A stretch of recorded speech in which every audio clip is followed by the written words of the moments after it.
जय श्री कृष्ण दोस्तों। मेरे YouTube चैनल में आप सभी का हार्दिक स्वागत है। दोस्तों, महाकुंभ में माला बेचने आई लड़की जिसे लोग मोनालिसा के नाम से जानते हैं, अचानक से इंटरनेट पर सेंसेशन बन गई। लेकिन इस प्रसिद्ध ने उसकी जिंदगी में कई परेशानियां खड़ी कर दी है। लाखों का कर्ज चुकाने के लिए महाकुंभ में माला बेचने आई इस भोली भाली लड़की की हालत अब ऐसी हो गई है कि उसे अपनी जान की रक्षा के लिए योगी सरकार से गुहार लगानी पड़ी है। महाकुंभ जैसे पवित्र आयोजन में किसी की जान को खतरा हो सकता है, यह कल्पना करना मुश्किल था। लेकिन मोनालिसा की कहानी ने इसे सच साबित कर दिया।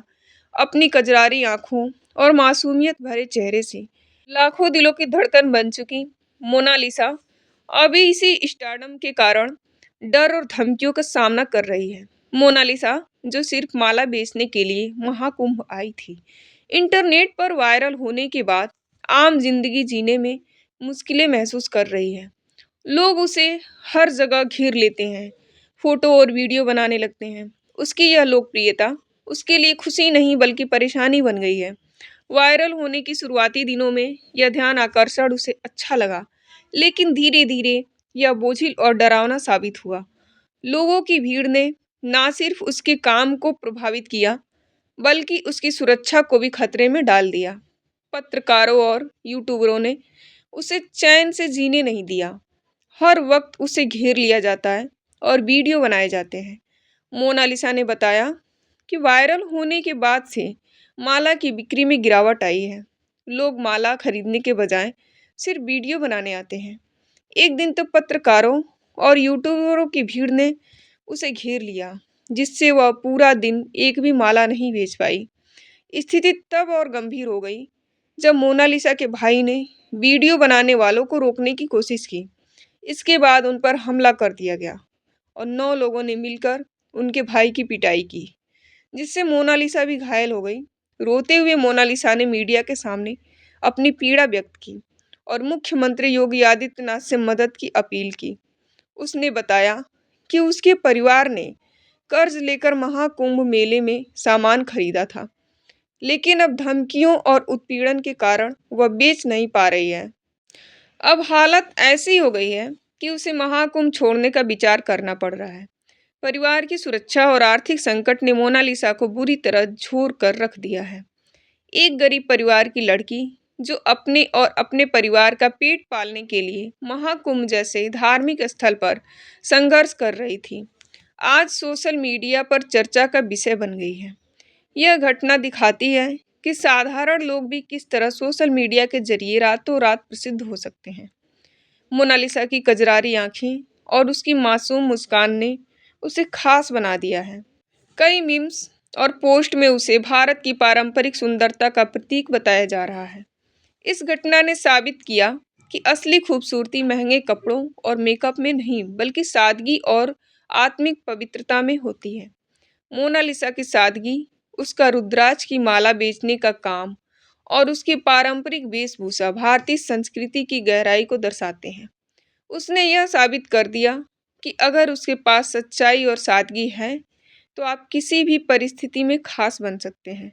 जैसे ही मोनालिसा ने मुख्यमंत्री योगी आदित्यनाथ से मदद मांगी, उन्होंने तुरंत महाकुंभ का दौरा किया और सुरक्षा व्यवस्था की समीक्षा की।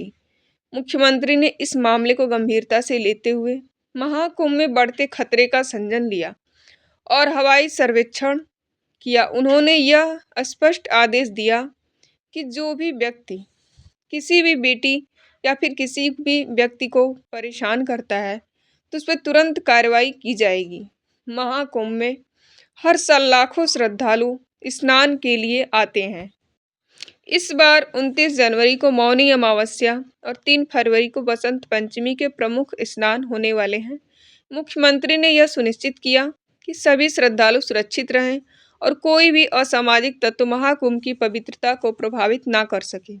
उन्होंने महाकुंभ के दोनों प्रमुख स्नान की तैयारियों का गहन निरीक्षण किया और सुरक्षा व्यवस्था को और मजबूत करने का आदेश दिया। मोनालिसा अब समझ गई है कि अपनी सुरक्षा के लिए उसे खुद भी कदम उठाने होंगे। सवाल यह है कि क्या वह महाकुंभ छोड़कर चली जाएगी या यहाँ से निकलने के बाद भी अपने परिवार की मदद करने की कोशिश करेगी। यह घटना सिखाती है कि रातों रात मिली प्रसिद्धि हमेशा सुखद नहीं होती। मोनालिसा की साधारण जिंदगी में आया यह खतरनाक मोड़ उसकी स्थिति को बदल चुकी है। योगी आदित्यनाथ ने प्रयागराज की पवित्र धरती से यह संदेश दिया कि महाकुंभ की शोभा को बनाए रखने के लिए पूरी प्रतिबद्धता के साथ काम किया जाएगा। किसी की अराजकता फैलाने की कोशिश करने वालों को बख्शा नहीं जाएगा। मोनालिसा अब उम्मीद कर रही है कि मुख्यमंत्री उसकी सुरक्षा सुनिश्चित करेंगे ताकि वह अपने परिवार के लिए अपना काम जारी रख सके। मोनालिसा जो भगवान शिव की आराधना के लिए आई, हजारों श्रद्धालुओं के बीच एक अनजानी श्रद्धालु बनकर आई थी, अब सोशल मीडिया की सुर्खियों में है। लोग अब शिव भक्ति से ज्यादा इस लड़की के बारे में जानने को उत्सुक हैं।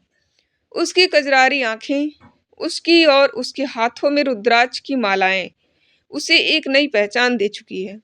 यह लड़की कोई साध्वी नहीं, बल्कि संघर्ष की प्रतिमा है। वह न सिर्फ अपनी सुंदरता और तेजस्वी आंखों से जानी जा रही है, बल्कि उसकी समझदारी और शिष्टता ने भी लोगों का दिल जीत लिया है।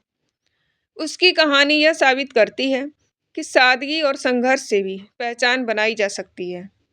मोनालिसा एक ऐसा चेहरा है जो अपनी मेहनत और संघर्ष से सभी को प्रेरित कर रही है। उसकी कहानी यह दिखाती है कि सादगी और संघर्ष से ही असली पहचान बनाई जा सकती है।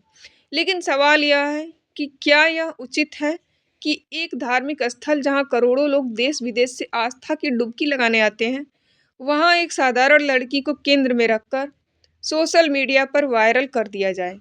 महाकुंभ जो भक्ति और आस्था का प्रतीक है, वहां कुछ पत्रकारों और यूट्यूबरों ने इस लड़की को इस तरह से वायरल कर दिया कि लोगों का ध्यान पूजा पाठ से हटकर सिर्फ उस पर टिक गया।